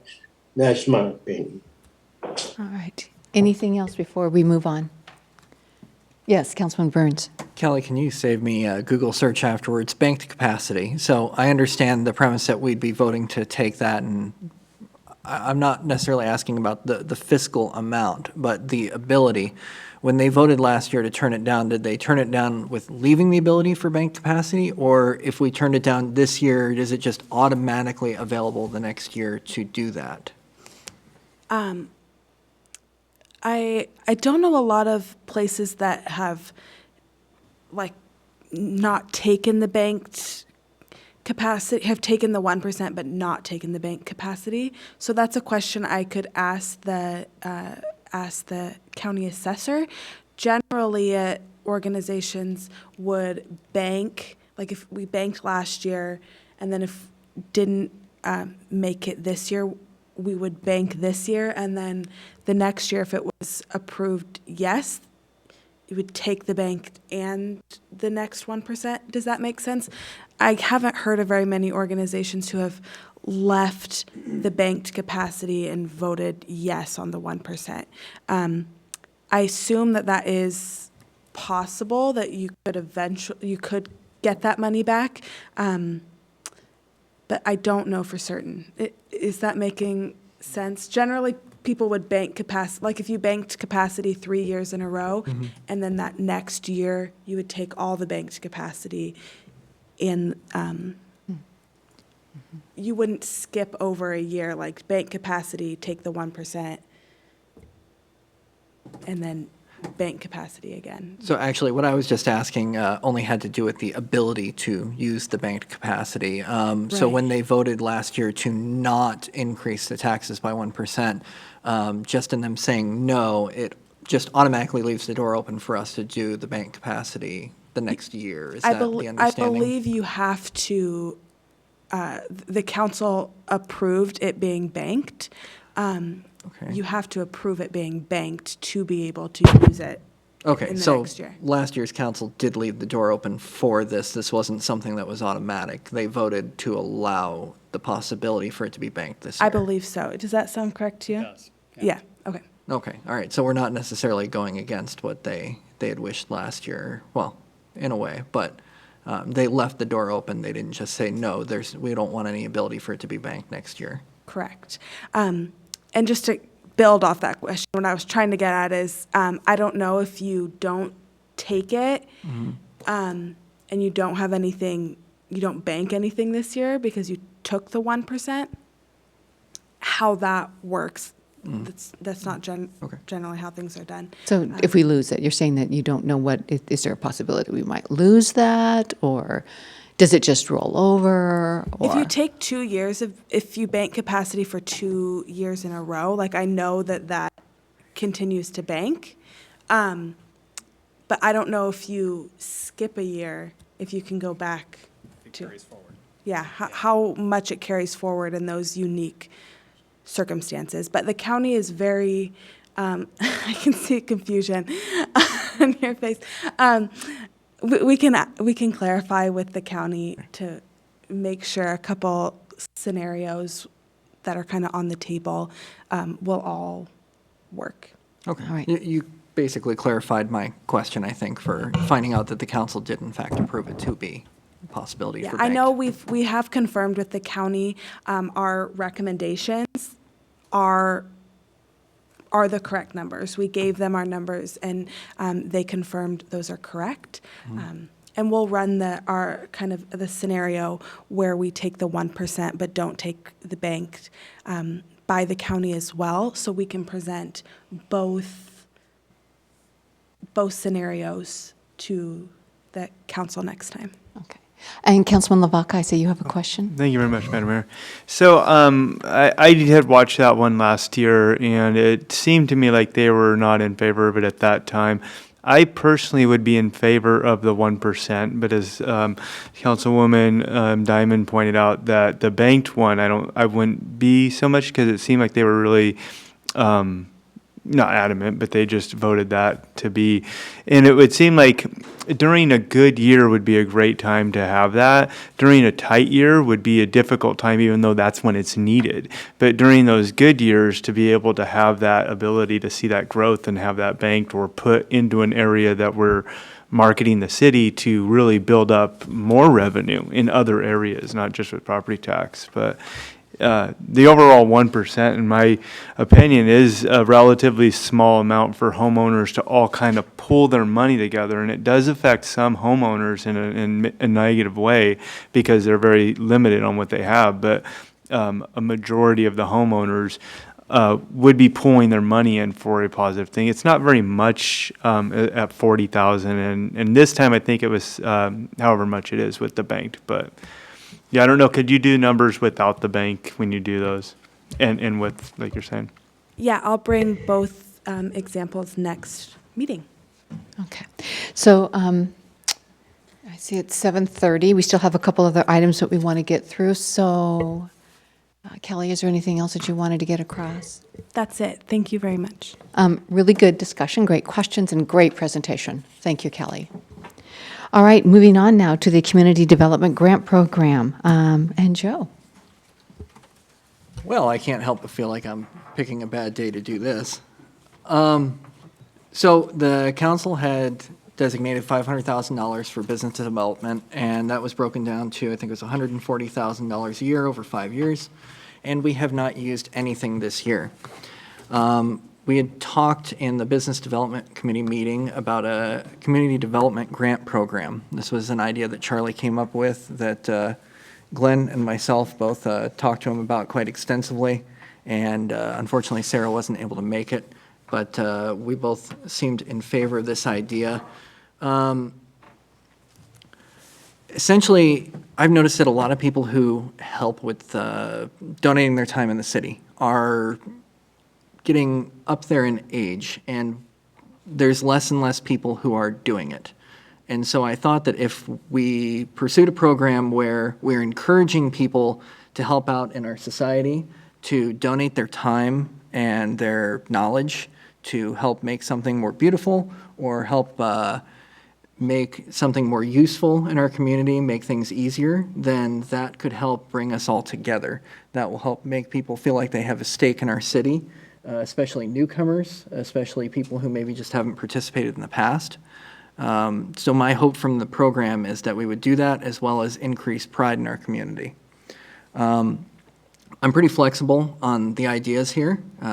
Charlie was nice enough to seek out what a couple other cities that have the same type of program have done. He sent that all to me, and I just kind of picked what I liked and left out what I didn't. And, you know, there was things that ruled out churches doing it, and I was concerned that maybe, you know, church groups might be able to do something that would be beneficial to the community and not necessarily religion-based, so I didn't want to just rule them out for something like that. I wanted them to have that opportunity as well, so I left that out of this. Things like new murals, cleanup costs. I was thinking about weeds in downtown alleys, things like that. If somebody wants to go spray weeds, we don't have time as a city or have it in the budget, but if they want to get the roundup and we pay them for it, then so be it. They donated their time. Exterior painting, landscaping, things to beautify the city. Some awning replacements and maintenance like that for the facades of buildings, especially downtown. I really like the idea of some historical markers. There's a lot of neat history in the city that we don't want to be forgotten. So we can help preserve that by coming up with ways to mark that, show it off to tourists as well. Advertising for the city. I actually thought of Councilmember Lavaca and some of the presentations you've given in the past. And I think that someone could do a lot of good with $5,000 to help promote our city and get people to stop here when they're blowing by to go to the North Cascades or someplace else upriver. Maybe they'll come here and spend a little money in our businesses and realize what a great place it is. Come back next year. Let's see here. Street carnivals, live music, movies in the park, and other family-friendly events, something else that I wanted to include in there because I really wanted to encourage more community events, something that brings people together beyond just the projects. Not everybody has time to participate in one of these. So I thought that it would be a really great idea to do maybe live music downtown, having people be able to bring in a band or bring in a small street carnival, anything of that nature that's family-friendly. Those are the ideas that I had for it. We'll obviously have some strict criteria for people to get approved. We want to make sure that they give us a budget of everything that they expect to spend the money on. Photos for the area if it's something that they're planning on improving. Obviously approval from a property owner if it's not on public property. Pretty detailed explanation of the project itself. And then we would make a setup for the city staff to approve it. Charlie, what committee had you suggested?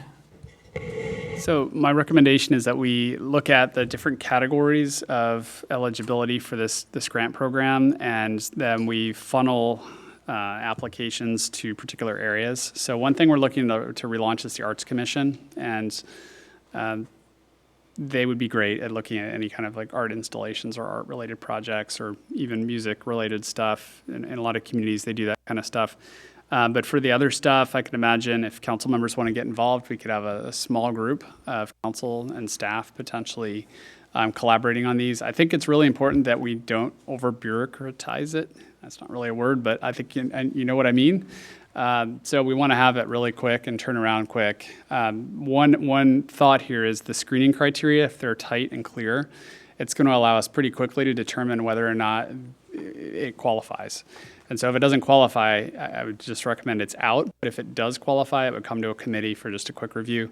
Reality is the committee may just have feedback, but probably isn't going to deny it at that point because there'd be no basis to deny it. So you could almost, if you could tie it in, you could almost just have it be a check, by staff, but I'd still recommend for those that are maybe not exactly within the lines that we look at having more of a committee approach. If nothing else, as I mentioned to Joe, to avoid groupthink, you kind of want to have 3 to 5 people. Just if you have to have a debate, you actually need enough people to have a debate. So for that reason alone, I'd recommend we create a small committee. And I like the idea of a committee just for the fact that there's oversight for the money that we're spending. I'm not in any way suggesting that we spend the full 500,000 on this. I figured we have the 140 that was not spent this year, so put that into a fund for it essentially. See where we end up with it in 6 months to a year, revisit the project and see how things are going. Great. Thank you. Okay, any questions? If I may, on that, when I saw that, I was excited about that because it is something that I'm passionate about, as you guys know, marketing and creating something very fun for our residents and visitors when they come. So I kind of drove through all of our entrance points, like coming down Highway 20 on the going west, going east, going south on 9, north on 9, and seeing how we come into the city. I'm wondering if there's a way that we can propose like general ideas or areas that we would love to see focus on. And we can probably bring some of our community members and business leaders to the library for one day and just like an open forum just to like post some of these up there and say, what would you guys think about this and would anybody want to take on this particular area? Because as we're coming through, there's really only the one sign with 8 listings and the small arrows that kind of direct, but you're doing about 45, 35 if you're, and you just can't see them. And so it would really be cool to get their input, get buy-in, and then also have areas that we can look at, like roundabouts. I think Councilwoman Kesty brought up roundabouts at one time, pamphlets, marketing, parks, things like that would be really cool. I actually really like the idea of giving people a list of ideas. That's a great way to kind of guide them in the expectations that we have for the program. Obviously, we want to make sure that they understand that, think outside the box. We're good with that, but I think that's good to give them some options, maybe things that we'd love to see happen as well. Maybe we'll get lucky and somebody will pick it up. I threw some pictures together on a thing. I'll email it over to your committee just so you can take a peek at that. And they're just the entrance points around, some roundabouts, and showing like areas that really when you drive through you just don't maybe see it. But I don't know, I catch it all the time. Like, I wonder why we don't. Too fast. No, I'm always looking around. I need to pay attention to the road. All right, well, thank you, Joe. Thank you for bringing that forward. And we look forward to hearing more on that. Last item tonight is revising the City Council Government's Handbook, Resolution 110922. This is the first read and information. Charlie? Thank you, Mayor Johnson and Council. Both the city attorney and I just took an initial pass at going through the council governance manual, and I brought handouts tonight because it's a lot to look at. So I thought I would just quickly walk through some of the things that we're recommending. And you'll see the resolution is dated for the next meeting, next Wednesday. That's just being optimistic. I understand this may take a little while, depending on how much councilors want to get into it. But I'll just walk you through it as quick as I can. Some of this is just house cleaning updates. You have to update the date that it's actually going to be effective. That can obviously change, but it says November 9th. We update the council picture because that needed updating. And then it didn't show up in track changes quite the way I was hoping, but you're going to see a whole lot of edits around city supervisor changing to city administrator because the community made that change. I'm going to just jump to the bigger stuff that we're recommending. So study session format, made some clarifications there. There was some conversation amongst the council. Yes, sorry, I'm on page 9, which is actually crossed out. Not a big fan of track changes, so it's actually page 8, partway through down to page 9, where it says study session format, section B.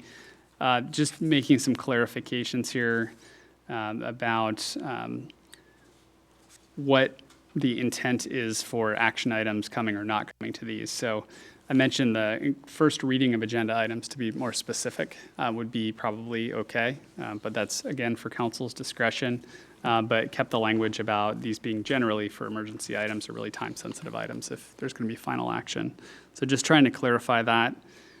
You will see some areas that we just took out entirely. I believe it's on the next page, which is on 9 at this point. There is a area that's crossed out at the top of the page, and you'll see this again a little bit later, but there was a section here that was requiring the mayor and city administrator to pre-screen presentations that would be made to the council as a part of general council meetings, and I can tell you we don't do that. We don't have time to do that, and certainly if there's somebody who comes to us and makes a presentation that's inappropriate, the mayor's got control of the meeting, can deal with that, and they wouldn't be invited back. So I would recommend we handle it that way.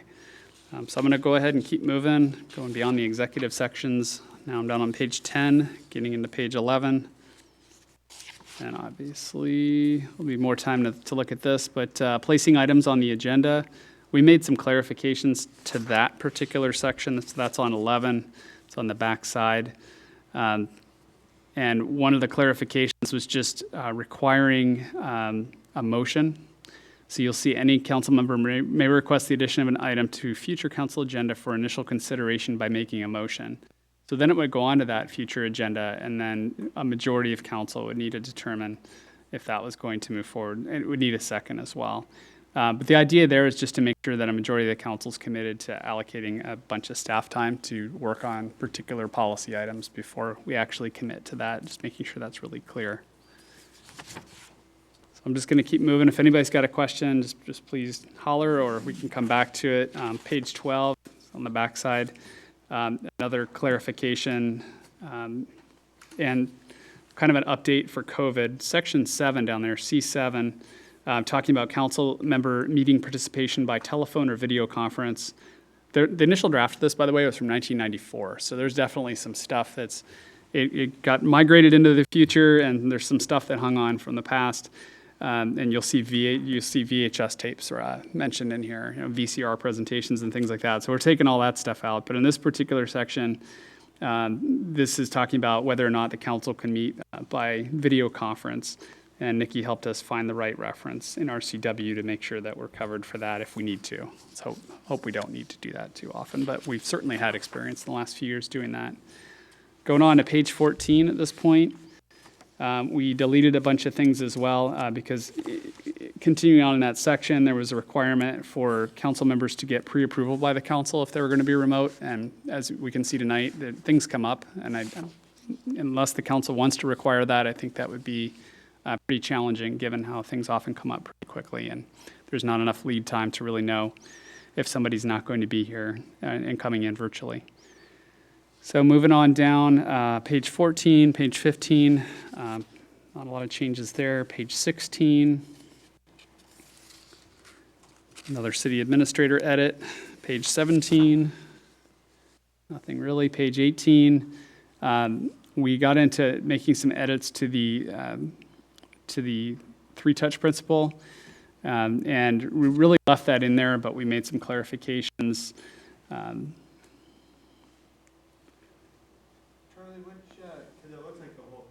Yep. But you said you left it in? Sorry. Well, we left out the three-touch principle, at least at the top, but we tried to streamline a little bit and try to clarify. So part of 20 is still in there somewhere? If you're down to 20, I wasn't quite there. Oh, sorry. Yes, you're right. Actually, I was looking. So I'm looking at three-touch at 20. No worries. I was up at 16, and there's still three-touch in there, so we're going to want to make that change if we decide to take three-touch out. So yes, we did take three-touch out as a hard requirement. But for ordinances, it's still required to be at least 2 touches.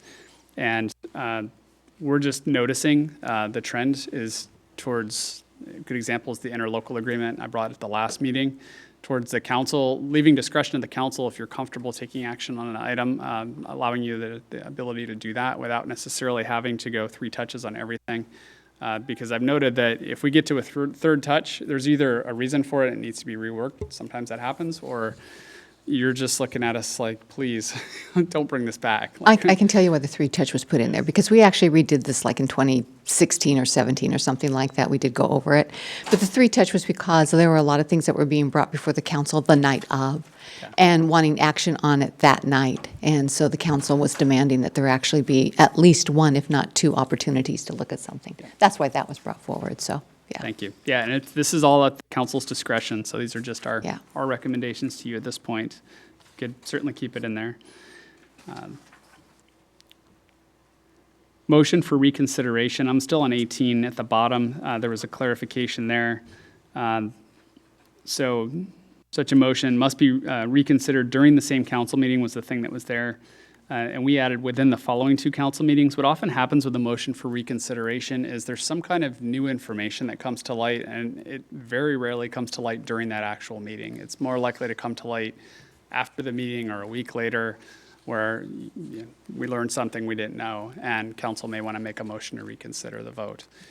So that's why we expanded that time frame, or recommended expanding it.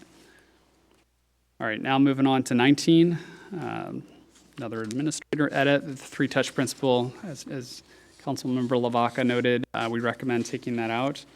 On 20, 21, into 20, the second page of 21, this is where we're recommending some significant changes with the council committees, and so I just wanted to highlight this for a minute.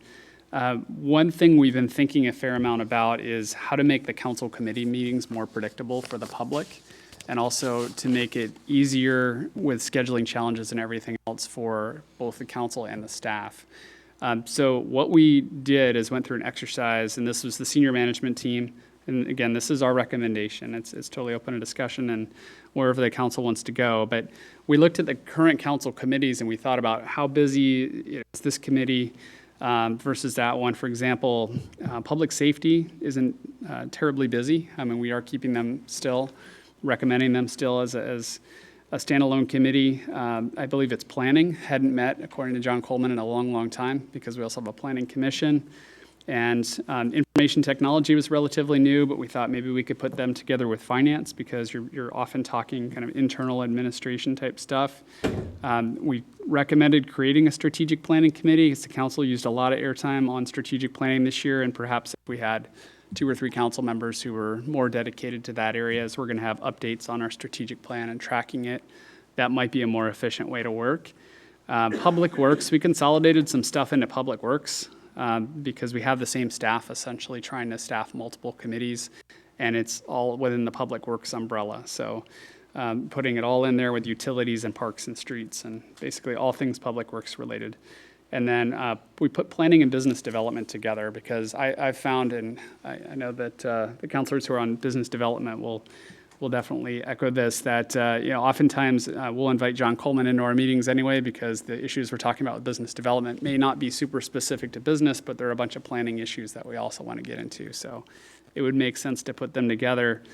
And then as a result of doing that, we were able to at least take out standalone Parks and Rec, business development, planning, utilities, and then, like I said, keep public safety. I did recommend adding emergency management to that realm as well, so we can have a little more focus on that.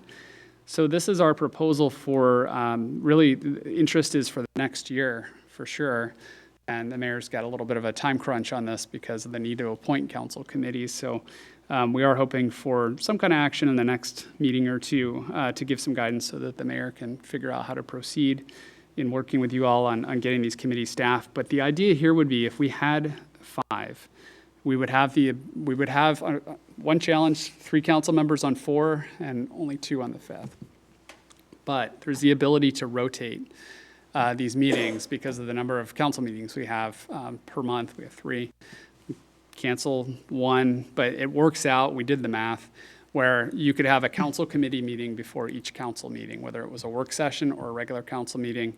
We could publish the calendar at the beginning of the year, and it would be very transparent to everybody That said, if you needed to have a special meeting of that committee, that's still a possibility. It would be on a different night in all likelihood, but it would make it easier, I think, for all of you in just coming a little bit early for the meetings that you're already planning to be at.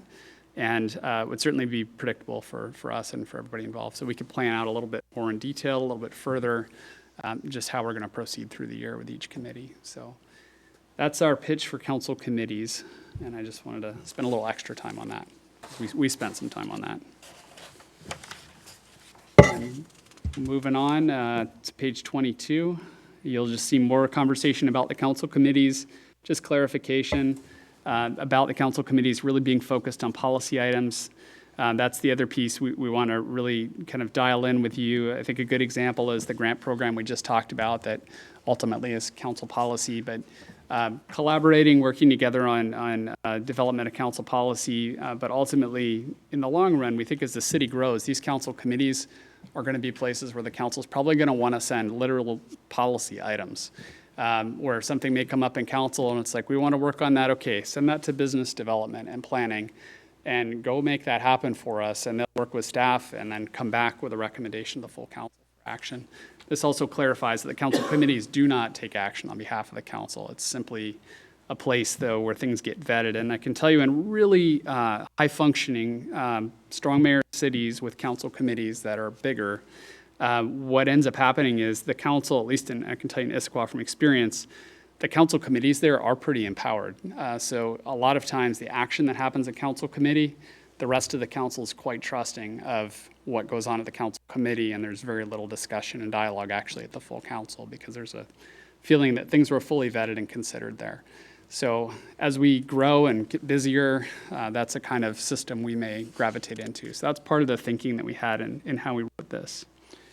And you'll see more city administrator edits. Page 23 is where I am now. Going on to 24. There was a whole process in here about temporarily, it's on 25 actually, temporarily filling a council member vacancy. And the more we thought about this, it is such a rare occurrence. And if you read through it, essentially what it would allow for is if there was a council member vacancy for a long period of time, long-ish period of time, whatever period the council determined they thought was too long, you could temporarily appoint a council member. And then that council member, it's the whole normal process for appointing a council member, which is relatively extensive for everybody. And then that person would only serve until the person who was out came back. And when the person who was out came back, let's say they didn't come back, then you have to go through a second process to actually fully fill that position. And that person who was in the temporary could apply for it. And when we looked at this, we just thought that is a lot of process. I don't know if this has ever been used before, but we would recommend just keeping it simple. So that's why we recommended taking that out. Well, we've been through it 3 times, and we didn't do that at all. So that's all of page 26 and down a little bit into getting close to 27 there. It just keeps going down to B1. And then, of course, filling the vacancy for mayor in there, that's critical if and when that ever happens, and it certainly has happened here, I know. Yep, and so just some minor edits to that. As I said, Nikki went through this with a fine-tooth comb, looked at the RCW references and everything else, and she'll be available as we get deeper into this conversation for dialogue on it. Now I'm into page 30, and there is some clarification that she provided there on citizen contact and interactions outside of a council meeting. I'm not going to cover it in great detail, but she's got RCW references. She's kind of modernizing this policy to make sure that it reflects the world we're in today. So take a look at that. There's some additional edits to, I knew it was going to happen to you eventually, it happened to me earlier, to social media as well. And so you'll see that in there, and that just reflects state law and Public Records Act stuff. Text messages are in there as well, talks about how those are to be handled. And I'm going to keep on moving here, page 32. Again, more city administrator edits. We did update, one of the little things in here was, we had 7 p.m. start dates for the council meetings, and it's actually 6 p.m. is what we do now. So little things like that we changed to make them accurate. All right, moving on. Page 34, nothing. 35, nothing. 36, 37, nothing. I think there's only one thing at the back here. Got an appendix of definitions, which is great. Anytime you're dealing with government, it's good to have that. But the one thing at the very back that I'm recommending we take out is this index. Because this is such an old document, nothing is actually linked in it. So this index has to be manually updated. So we'd actually have to word search this document, and I just am begging you to not make us do that. The other thing is the table of contents is going to be off after we do this. So we're going to have to go and back and manually do that. And at some point, we'll link that up and get that all organized as well. But that is what we're looking at. So my intention would be to bring this back for you for further conversation and wherever you want to go with it on the 9th, if you're so inclined. Okay. Yes, go ahead. I think you guys did a great job. Thank you. It looks really good. Thank you guys for all your hard work. Tonight really shined a lot of what you guys do in the vaccine. I hope everybody appreciates it. I know I do. Okay, if that is it, next meeting is going to be November 9th, next Wednesday at 6 PM here in the council chambers. And Madam Mayor, I'm sorry, I Yes. will not be here physically. Okay, and we will excuse you at the next roll call. Emotionally. All right, we are adjourned. Oh.